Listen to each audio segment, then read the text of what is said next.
विक्रम के पुण्यार्जक हैं सिद्धांत Jain civil line Delhi, Savita Sagar Jain Rishabh Vihar Delhi, Rakesh Sangeeta Sonam Ritika जनीशा AV2 Delhi, Sunita Sachin Jain Shriram road Delhi, Shrimati Manju Vinod Jain Gurgaon, Ayushi अतिशय जैन आराधना जैन जर्मनी, सरला राज स्वाति जैन राजपुर रोड दिल्ली, सुबोध अंजू सुनीत शिवानी कालिंदी कॉलोनी दिल्ली, कमल जैन पलवल वाले कूचा महाजनी चांदनी चौक दिल्ली, अनुभूति आदित्य विक्रम प्रगति अपार्टमेंट पश्चिम विहार दिल्ली, दीपक श्वेता सम्यक जैन मयूर विहार 2 दिल्ली, पूनम सुनील जैन टायर वाले नोएडा। वंदे तु सौविसिद्धे रोवे मचल मनोभवम गदिम पते बोच्छामि समय पाहुड मिणमो सुध केवली भणिदम। आचार्य कुंदकुंद देव उनके दोनों महान टीकाकारों को नमन और वंदन। आचार्य कुंदकुंद देव ने समय पाहुड़ को कहने की प्रतिज्ञा की है और शुद्ध केवली भगवान के द्वारा जो समय पाहुड़ का जो मर्म बताया गया है उसी मर्म को आचार्य कुंदकुंद देव ने प्राकृत भाषा के माध्यम से सारे भव्य जीवों के सामने प्रस्तुत किया है। समय सार की महिमा तो अपने आप में विशेष है। समय सार के मर्म तक पहुंच जाना ये जीवन की बहुत बड़ी उपलब्धि कहलाती है। यहाँ निद्रा अधिकार की विशेष चर्चा चल रही है। आचार्य अमरचंद देव ने 201, 202 गाथाओं के बाद 138 कलश में अनादि काल से रागादि को अपना पद मानने वाले मोही जीव को झकझोक करके जगा रहे हैं कि मोही जाग जावे, मोही नींद से उठ रे चेतन तुझे जगावन को, हो दयाल उपदेश करें गुरु बारे भावन को। मोही जागने को तैयार नहीं हो रहा, जो अपना रूप नहीं है उसे अपना मान के बैठ गया है, वो अपना रूप है उसको भूल गया है। पर्दा पड़ा है मोह का आता नजर नहीं और चेतन मेरा स्वरूप है मुझको खबर नहीं। इसलिए ऐसे मोही जीव को झकझोर करके आचार्य जगा रहे हैं। आचार्य अमरचंद देव कहते हैं, हे जगत के अंध प्राणियों, अंधे प्राणियों, अनादि संता से लेकर आज तक पर्याय पर्याय में ये रागी मोही जीव सदा मत बरतते हुए जिस पद में सो रहे हैं वह पद कहते हैं आपका अपद है। जिस पद में सो रहे वो पद मेरा है ही नहीं, तो जिस पद में सो रहे हैं वह पद अपद है, अपद है ऐसा तुम जानो। हे भव्य जीवो, तुम इस ओर आओ, इस ओर आओ, क्योंकि यह तुम्हारा पद है, चेतन तुम्हारा पद है, ज्ञायक तुम्हारा पद है, अविनाशी तुम्हारा पद है और यही पद तुम्हारा है जहां तुम्हारी शुद्ध शुद्ध चेतन धातु स्वयं के रस से भरी हुई है, स्थायी भावित्व को प्राप्त है, स्थिर है, अविनाशी है। तो आओ भैया अपने शुद्धात्मा की अनुभूति करो। इस कलश में 3 पद 2-2 बार आए हैं। अपद है, अपद है ऐसा 2 बार कहा, इस ओर आओ, इस ओर आओ ये भी 2 बार कहा, और शुद्ध है ऐसा भी 2 बार कहा। कितनी करुणा है मोही जीव को जगाने के लिए। इनमें शुद्ध है इस पद की पुनरावृत्ति से द्रव्य शुद्धता और भाव शुद्धता की ओर संकेत है। 2 प्रकार की शुद्धता होती है, द्रव्य की शुद्धता होती है, भाव की शुद्धता होती है। एक पर्याय की शुद्धता है, एक स्वभाव की शुद्धता है। बाकी के 2-2 पद जो करुणा भाव को सूचित कर रहे हैं। नाटक समय सार में बहुत बढ़िया छंद लिखा है, इसी का एक प्रकार का अनुवाद है। जगवासी जीवन सो गुरु उपदेश कहें, तुम्हें यहाँ सोवत अनंत काल बीते हैं। आओ मेरे निकट बताऊं मैं तुम्हारे गुण, परमेश्वर सवरे कर्म सोरीते हैं। ऐसे वेन कहें गुरु तो ते ना धरे और, मित्र कैसे पुत्र के दो, चित्र कैसे चीते हैं। बड़ा सुंदर अनुवाद किया है। आत्महित के वचन ज्ञानी बार बार कहते हैं कि संसारी मोही उस पर कुछ भी ध्यान नहीं देते, मानो वे मिट्टी के पुतले हैं अथवा चित्र में बने हुए कहते हैं वे मनुष्य हैं, जो सुनने के लिए समझने के लिए तैयार नहीं होते। ऐसे मोह में सो गए हैं, उन्हें कहते अपनी खबर ही नहीं है। ऐसी मोह की नींद में संसारी प्राणी सो रहा है, उसको जगाने के लिए आचार्यों ने छंद लिखा हुआ है। अब गाथा 203 में कहते हैं कि तुम्हारा पद है क्या, और कौन सा आपका पद है। ये बात 203 नंबर गाथा के माध्यम से कही जाने वाली है। आदम्य भावे अपदे मोतूर्ण गृणतरणीयदम थरे मेघमिमं भावम उपलब्धंतम सहावेले। और देखिए गाथा का, हे भव्य जीवो, कितना कोमल संबोधन है। जो कल्याण कर सकता है उसी भव्य कहा जाता है। जो कल्याण नहीं कर पाते जीव कभी भी किसी भाव में भी, उन्हें अभव्य की संज्ञा दी जाती है। जिसमें रत्नत्रय की योग्यता पाई जाती है वो भव्य जीव हैं। रत्नत्रय की योग्यता का जहाँ अभाव होता है उनको अभव्य कहा जाता है। तो हे भव्य जीवो, आत्मा में अपदभूत द्रव्य भावों को छोड़ करके निश्चित स्थिर और एक रूप तथा स्वभाव रूप से उपलब्ध प्रत्यक्ष अनुभव गोचर इस ज्ञान भाव को जैसा का तैसा ग्रहण करो। देखो, ज्ञान भाव को, ज्ञायक भाव को ये अपना पद कहा जा रहा है, क्योंकि यही तुम्हारा पद है। ज्ञान भाव के अलावा तुम्हारा और कोई रूप है ही नहीं। चिदानंद स्वरूप, ज्ञान स्वरूप भगवान आत्मा के अलावा तुम्हारा दुनिया में कुछ है ही नहीं है। एकमात्र ज्ञान भाव ही आत्मा का सुपद है। रागादि भाव अपद हैं, विकारी परिणाम अपद हैं, मलिन परिणाम है। औपाधिक भाव कहते हैं विपरीत परिणाम है, अपद है, अपनाने योग्य नहीं है। और आत्मा का स्वरूप भी कहते हैं रागादि भाव नहीं है।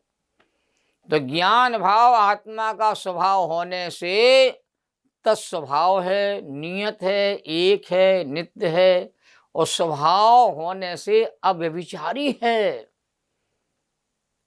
अपने अनंत गुणों को एक बार ध्यान से सुनो, समझो, उसका अनुभव करके देखो। हमारी चेतन संपदा अद्भुत जाति की है, अलौकिक जाति की है।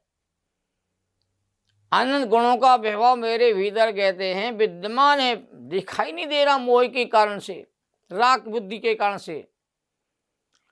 कलश 139 में कहा है, जिसके सामने सभी अन्य पद अपद और तुच्छ भाषित होते हैं और सारी विपत्तियां समाप्त हो जाती हैं जिस भगवान आत्मा का नाम लेते ही, ज्ञायक आत्मा का स्मरण करते ही। चैतन्य का स्मरण प्रतिक्षण करो रे, भव के अनंत दुख को पल में हरो रे। ये चैतन्य का स्मरण करते ही सारी विपत्तियां कहते समाप्त हो जाती हैं, सारे पद छूट जाते हैं, परमेष्ठी का पद मिलता है, सारे पदों का त्याग हो जाता है, अनंत दुख दूर हो जाते हैं। चैतन्य का स्मरण प्रतिपल करो रे, भव के अनंत दुख को क्षण में हरो रे। गाओ अरे नित इसी के गीत गाओ। यही तो मेरा रूप है, जिस रूप को मैंने आज तक पहचाना नहीं है। वही ज्ञान स्वरूप चेतन पद ही आस्वादन करने योग्य है। आराधना और साधना करने के योग हमारा चेतन स्वभाव रूप भगवान आत्मा ही है, और कोई अपना रूप है ही नहीं। तो हे भव्य जीवो, ज्ञान पद की आराधना में सारा जीवन समर्पित कर दो। जीवन के जितने क्षण मिले हैं ना, वो सारे क्षण कहते हैं आत्मा की प्राप्ति में लगा दो। एक समय भी जी मगर स्वभाव सन्मुख जी, तू स्वयं भगवान है, भगवान बनकर के जी। ये घोषणा कुंद कुंद स्वामी ने की, मैं भगवान स्वरूप हूँ, भगवान के रूप में अपने को अनुभव करने का कहते हैं कार्य प्रारंभ करो। ते भव जीवो ज्ञान पद की आराधना में सारा जीवन लगा दो। ये जीवन अनमोल है, बार बार मनुष्य पर्याय नहीं मिलती है। और जैन कुल का समागम, देव साधु का शरण बार बार नहीं मिलता। समय सार ये बार बार सुनने नहीं मिलेगा। जिस समय सार की अवहेलना की, समय सार का सार नहीं ग्रहण किया तो भटकता रहेगा जी, संसार सागर में गोते लगाता रहेगा। इससे बढ़िया और कोई काम कहते विश्व में है नहीं। दूसरा काम एक आत्मार्थ नो बीजो नहीं कई रोग, आत्मा की प्राप्ति के अलावा मेरे जीवन का कोई लक्ष्य नहीं है, ऐसा हमें अनुभव करना चाहिए।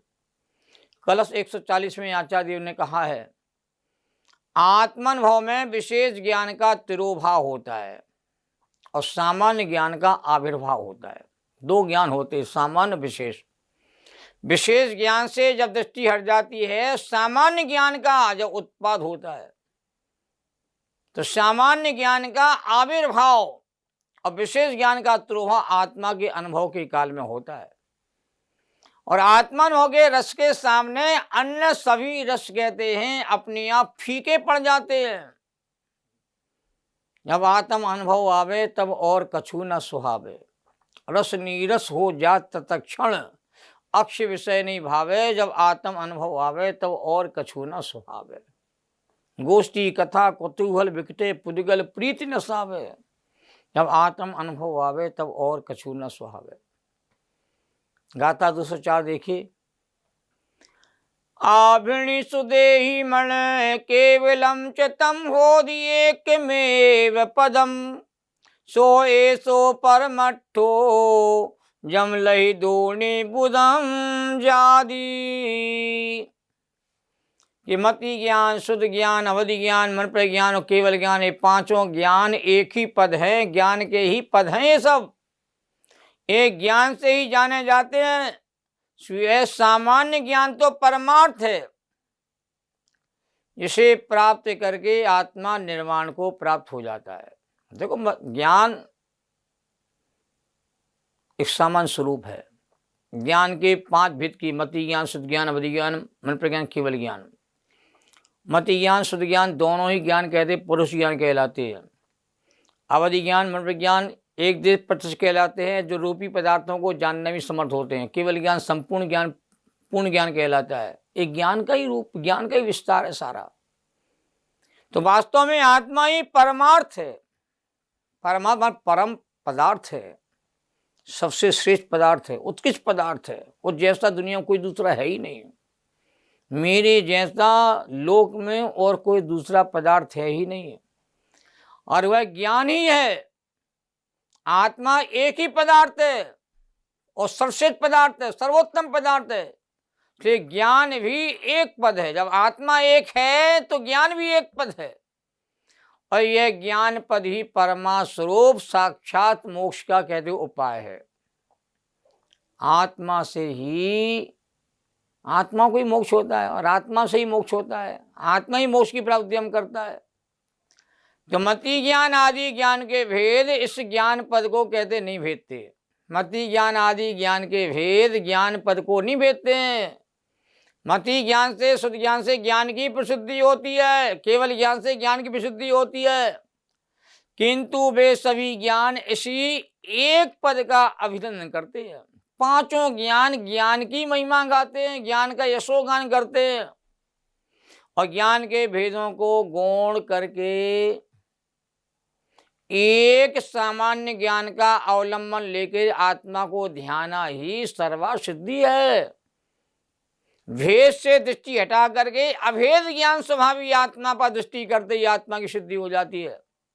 आत्मा को ध्याना माने आत्मा का जो ज्ञान स्वरूप है उस पर उपयोग का कहते टिक जाना, एकाग्र हो, स्थिर हो जाना, यही सर्वसिद्धि है। कलश 141 में कहा गया है, जैसे अनेक रत्नों वाला समुद्र